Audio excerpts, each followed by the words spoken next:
Lessons learned around money.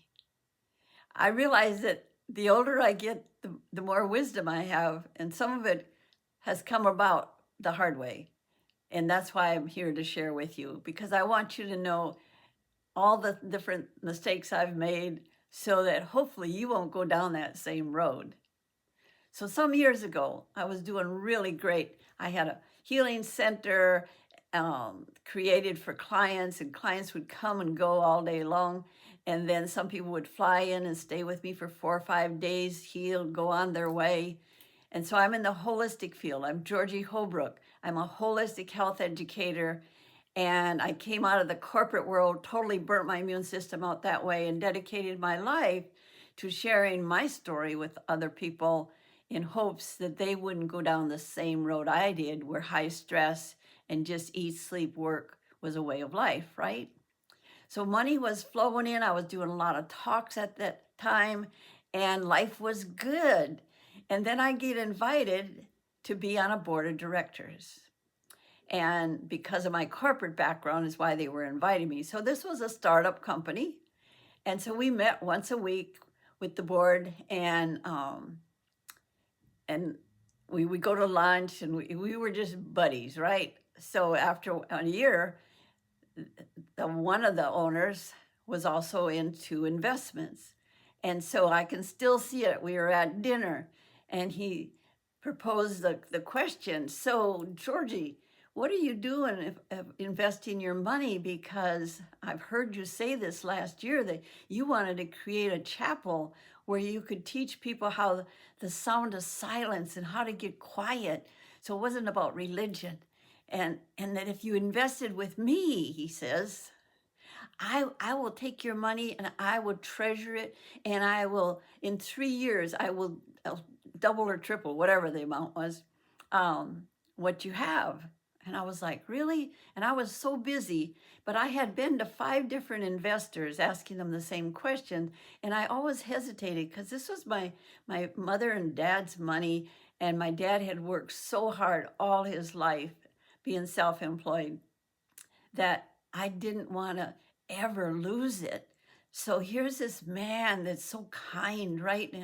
And trustworthy. And I've been meeting with him, and they're also into prayer and whatever. And so I just get swallowed up. I was like, yeah, man, if you could do that part, kind of like a big brother or a godfather, if you could do that part and invest my money so I can keep working and working with clients, that would just be an amazing answer to prayer, because I trusted this whole situation. And that was a great idea. And it could have been a great idea. But I didn't know anything about financial investing. I just trusted this person.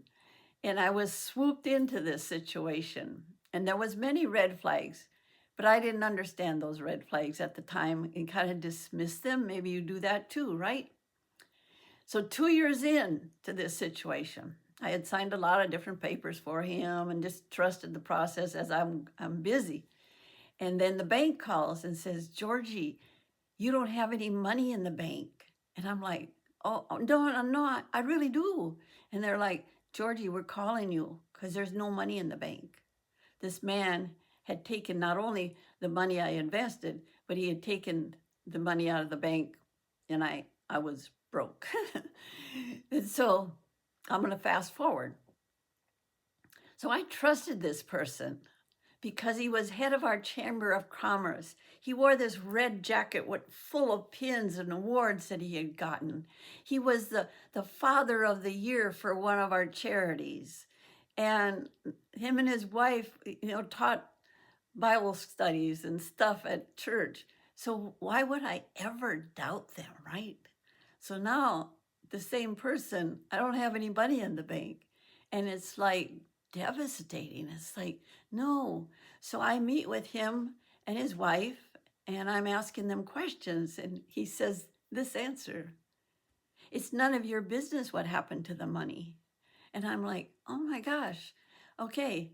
So I go and I get an attorney, and I remember the day that I walked in that attorney's office. I thought my back was going to break. I mean, this is like being really close to somebody and then finding out that they've just walked you into a big fraud with 9 other people, so there was 10 of us that got taken advantage of. And I walked in that attorney's office, and I didn't even know where to start.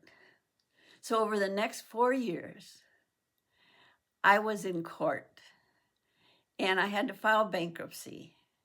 And the first judge that we went to said, she doesn't belong in this court. She's got over an 800 credit score. She doesn't owe anybody. She's been taken advantage of like many people that we see in this court. But you need to be in a bankruptcy court, which is a separate situation for fraud. So here we go. All right, in order to get into that bankruptcy court, I had to pay another $2,500. And now when I get into that court, not only do they say, you only can have $500, we're taking everything that you have. You can have your house and you can have your car. But this fraud was big, and the FBI was involved also. So in the meantime, what would you do, right? You trusted, and then all of a sudden it happens and you're devastated, and now you have to sell your home and your healing center, the love of your life, in order to just survive, right? So here I'm telling you this story, not for you to feel sorry for me, because there's always a divine plan somewhere of what's going on. But there was red flags all along the way. There was red flags in the way he drove. He drove with a lot of anger. There was red flags in the fact that he died. When all of us had to go to court and do whatever we did, it was said that his immune system attacked him and he had pain from his head to his feet, and he literally up and died as the FBI was getting involved, right?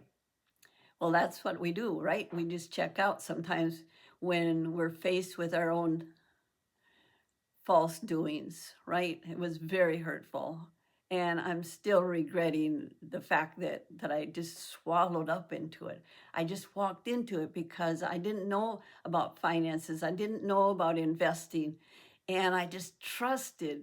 So my advice would be, anytime that you are going to share how much money you have with somebody, do it with a banker. Do it with somebody that's legally got a business out there, rather than somebody that just approaches you and is going to be like a family to you and take you under their wing and whatever. The other thing that happened is that he had cancer of the tongue. And I know that's out there, and I'm not shaming anybody with cancer of the tongue, but the tongue is about our speaking, right? And speaking our truth. And so I often wondered if they were connected. So before I met him, he had this issue. But anyway, it's all behind me, and it took 4 years in court and a lot of expense. And I'm still dreaming of that chapel. And one day soon, hopefully, prayerfully, it will happen. And that's the way I see myself in years to come, just sitting in a chapel and teaching people how to get silence, and teaching people about their body and how their emotions manifest in physical form as a call for help, and how to reverse it, and to teach people everything that I've learned all my life. And not only teach them, but I want to teach you how to prevent health issues, how to listen to your own intuition. You see, my intuition back then was telling me all kinds of different stories, and I was too swallowed up in life to listen. And now, looking back, all the conversations over that year that we met with that board, you see, 2 of the board members immediately quit. The baby doctor quit and the pastor quit, but I never called them up to say, so why did you get out of this? And I still don't know. And it might not be related to anything that happened to me, but they were wise enough that they got out before I did. And I got out a very hard way. And I would like to share with you not to share your money with other people, to invest it wisely, and to have retirement money, because I just figured that retirement money that I would never grow old, and that I would have it when I needed it, and then it was gone. So anyway, from my heart to yours, I hope we can learn life's lessons because they're real. Sometimes they're really hurtful, like mine, and sometimes they're really embarrassing that I would be led down that avenue, because the way I see myself is that I have this spiritual life, and God, why me, right? That's what we do, why me? But I learned a lot. I learned a lot, and I learned that if I had all that money today, I might not be here on YouTube teaching you. We never know. So there's always a gift in everything. And sometimes the gifts come along the hard way, don't they? So sign up for my newsletter. I do a 15-minute free consultation with you on any subject. So wherever you're at right now, if you're wanting to know, hey, there's red flags in my life and I'm just kind of ignoring them, or I want to make this decision, what do you think? It might be a new business that you're starting, and I'll just give you my intuitive answers, which are pretty accurate. I've helped a lot of people. So from my heart to yours, take care. And you notice I have these beautiful scarves. I dye on silk. I did that heart behind me. And these are kind of like my prayer shawls after a while. They're kind of fun. And I just love the French dye and the energy from the colors. So blessings.